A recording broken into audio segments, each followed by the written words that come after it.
एक मुझे लगता है काफ़ी बार अभी हमारे उसमें जो पेरेंटिंग में है दिक्कतें क्या आ रही हैं कि पहले एक हमारा फैमिलीज़ कंबाइंड फैमिलीज़ होती थी,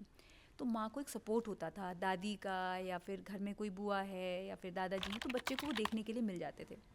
तो काफ़ी बार अब पेरेंट्स आप देखेंगे, पेरेंट्स माँ और बाप दोनों हैं, फादर बाहर वर्क कर रहे हैं, तो मदर अकेली रह जाती है, उसे घर का काम भी करना है, बच्चा भी देखना है, तो स्क्रीन टाइम बहुत यूज़ हो रहा है बेबी सिटिंग के लिए। तो काफ़ी बार वो टीवी के सामने ऑन किया, बच्चे को बैठा दिया और आप घर का काम करते रहे, तो इसकी वजह से बच्चे की लैंग्वेज, सोशल इंटरेक्शन काफ़ी डिले है। तो हम प्रेफर करते हैं कि जब बच्चा सो जाए तब आप दोनों मिलकर काम कीजिए, पर बच्चे को स्क्रीन टाइम बेबी सिटर के रूप में मत यूज़ कीजिए। तो वो जो जॉइंट फैमिली वाला सिस्टम था वो बच्चे के लिए बहुत हेल्दी होता है, पर वो उसके बारे में अब ये है कि मान लीजिए पेरेंट्स नहीं आ सकते हैं तो आप उसमें आप इंसिस्ट नहीं कर सकते हैं। तो एक मुझे लगा जो टीवी और स्क्रीन बहुत ज़्यादा बेबी सिटिंग के लिए, खाना खिलाते समय भी हमने देखा कि काफ़ी बार पेरेंट्स मोबाइल ऑन कर देते हैं, बच्चा डिस्ट्रैक्टेड है, बस वो मोबाइल ऑन कर दिया और बच्चे के सामने, और बच्चा मोबाइल में डिस्ट्रैक्टेड है। तो इसमें भी फिर जो है ये बच्चे फिर खाते समय इनको पता ही नहीं हम क्या खा रहे हैं, तो ये बच्चे जो है क्या खा रहे हैं इनको कुछ नहीं पता, जैसे मोबाइल बंद होगा खाना छोड़ देंगे। तो इसमें फिर ये बच्चा बाद में ओबीस होता है, क्योंकि बाद में स्क्रीन टीवी के सामने बैठ के, यही बच्चा टीवी के सामने बैठ के खाएगा और खाता रहेगा, इसको ये नहीं पता कि मेरे को कितना खाना है। एक तो खाना टेस्ट लेके खाना है आपने, और उस चीज़ों का फ्लेवर लीजिए, आप बात कीजिए, एक इंटरेक्टिव होना चाहिए। तो खाते समय और बेबी सिटिंग के लिए जो स्क्रीन यूज़ हो रही है, मुझे लगता है ये मुझे इस समय जो सबसे बड़ा पेरेंटिंग में जो लग रहा है गड़बड़ है, क्योंकि खाते समय हम प्रेफर करते हैं कि रिस्पॉन्सिव होना चाहिए। आप बच्चे को उसको इन्जॉय करने दीजिए, वो खाना जो भी आपने बनाया है अलग अलग तरीके से, थोड़ा सा सुंदर दिखा के, जैसे गाजर मूली को डेकोरेट करके आपने बनाया, बच्चे की थाली बनाई, और उसको पता हो कि मैं कितना खा रहा हूँ।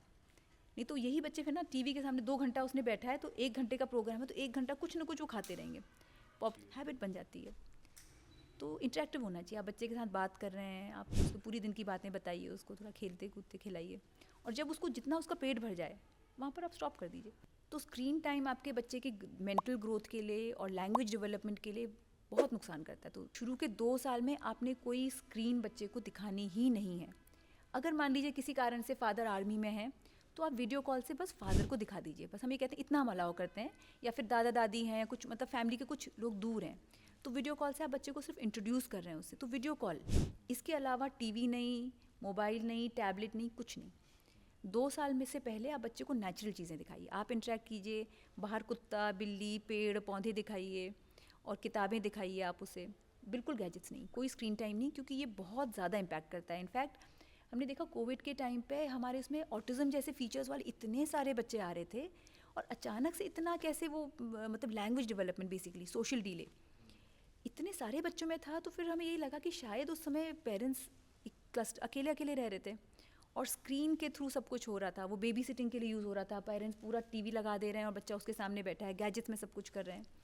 तो बच्चे का लैंग्वेज इतना डिलेड था कि 2 साल में बच्चा बिल्कुल एबनॉर्मल बिहेवियर, कोई पेरेंट्स से इंटरेक्शन नहीं, आपके साथ आएगा आंखें नहीं मिलाएगा, अकेले बिल्कुल बैठे हैं, कुछ भी नहीं। तो 2 साल में बच्चा काफ़ी 15-20 शब्द बोलने लगता है, बिल्कुल लैंग्वेज डिले। और आप स्क्रीन हटा के देखते हैं तो बच्चा बोलने लगता है, मतलब उसको कोई बीमारी नहीं थी। तो ये स्क्रीन का इतना एडवर्स इफेक्ट है। देखिए पहले स्क्रीन नहीं थी तो बच्चे नहीं पढ़ रहे थे, ऐसा नहीं है, अब हमारे पास इजीली एक्सेसिबल है, बस यही है। तो स्क्रीन टाइम को आप बच्चे के साथ बातें कीजिए, आप उसको बाहर की कोई चीज़ें दिखाओ, गाने वाने सुना सकते हैं, कहानियाँ सुना सकते हैं, in fact story books, picture books use कीजिए, बच्चा इतना एंजॉय करता है। तो वो एक ईजी सोल्यूशन है, पहले तो ये हो ही रहा था। एक्चुअली हम लोग को जो है, जैसे आप देखिए स्क्रीन में एक्चुअली सारा कुछ इंटरनेट में सब कुछ बेकार है, ऐसा नहीं है, क्योंकि इतना वो लर्निंग और नॉलेज का इतना उसमें वास्ट भंडार है कि बच्चे को उसको भी यूज़ करना आना चाहिए, और उसे हमें ही सिखाना है कि रेगुलेट कैसे करें। तो हमें कहते हैं 2 से 5 साल तक आप उसको 1 आवर दीजिए, क्योंकि उसमें इंस्टेंट ग्रेटिफिकेशन है, बच्चे ने देखा इंस्टेंट पिक्चर्स मिले, वो मिला, पर आप उसमें उसको क्या दिखा रहे हैं आप गाइड कर सकते हैं, क्योंकि बच्चा उसमें बहुत वायलेंट चीज़ें देख रहा है, कोई ऐसी चीज़ देख रहा है जिससे वो एडिक्ट बन जा रहा है, बहुत गेम्स में बिल्कुल एडिक्टिव गेम्स देख रहा है, या छोटा सा बच्चा है, थोड़ा बड़ा बच्चा है, वायलेंस इन्जॉय करने लगता है, और 11-12 साल में है, पोर्नोग्राफी देख रहा है, तो उसका पूरा डिस्टॉर्ट ही हो जाता है सेंस सही और गलत का। तो इसमें हम ये कहते हैं कि छोटा बच्चा, 16 साल से छोटा बच्चा सही और गलत में ज़्यादा अंदाज़ नहीं कर सकता, उसको गाइडेंस की ज़रूरत है।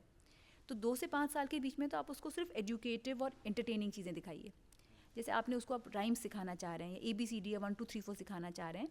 और शाम के समय कोई कार्टून दिखाना चाह रहे हैं, तो इट शुड बी एजुकेटिव, लेकिन उसमें आप ये देख रहे हैं कि बच्चे को जो मैसेज जा रहा है वो अच्छा जा रहा है। ऐसे कार्टून ना हो जो मारना पीटना सिखा रहे हो या गाली देना सिखा रहे हो, तो आप उसको कंटेंट मॉनिटर करें। तो इसको हम कहते हैं को व्यूइंग, आप बच्चे के साथ बैठे हैं, तो आप देख रहे हैं, आपने ऑन कर दिया और आपने छोड़ दिया तो आपको पता ही नहीं बच्चे ने क्या सीखा। और उसमें भी इंटरेक्शन कीजिए, जैसे गाना गा रहा है तो बच्चे के साथ आप भी डांस कर रहे हैं, उसको भी डांस करने दीजिए थोड़ा सा, तो वो सीख रहा है। आपने एजुकेशन के लिए यूज़ कर लिया, जो भैया इसने जो है ABCD से ज़्यादा जल्दी सीख लेता है बच्चा, तो पर आपने उसको मॉनिटर किया। फिर कार्टून से भी जो मैसेज मिल रहा है उसको आप चाह रहे हैं कि थोड़ा बहुत हम अपने कल्चर के बारे में दिखाएं, तो आप यूज़ कर सकते हैं उसको माइथोलॉजी दिखाने के लिए भी। या कोई बहुत अच्छा आप चाह रहे हैं कि मेरा बच्चा बहुत काइंड हो, दूसरों की मदद करे, तो विनी द पू दिखा रहे हैं, रामायण दिखा रहे हैं, आप थोड़ा कंटेंट मॉनिटर कर सकते हैं। और उससे बड़े बच्चों में भी अब जो वीडियो गेम्स है वो बहुत वायलेंट है, अग्रेसिव हैं, बच्चा उसको देख के उसका बिहेवियर चेंज होता है। तो वायलेंट कंटेंट तो नहीं देख रहा है मेरा बच्चा, तो आपने उसको जो है व्यूइंग आप जब करा भी रहे हैं तो आपने पूरा कंटेंट मॉनिटर करना चाहिए। इनफैक्ट जो ये यूट्यूब वगैरह है, हम लोग कहते हैं कि यूट्यूब आप जैसे व्हाट्सएप वगैरह भी यूज़ करें तो 16 ईयर से पहले बच्चे को नहीं देना है, और 13 टू 16 ईयर्स में कम्प्लीटली मॉनिटर्ड होना चाहिए। यूट्यूब भी 13 टू अगर 18 साल से बच्चे को, छोटे बच्चे को दे रहे हैं तो it has to be completely monitor. उसके बाद ही आप उसको इंडिपेंडेंटली अलाउ कीजिए, क्योंकि बच्चा क्या देख रहा है हमें पता ही नहीं।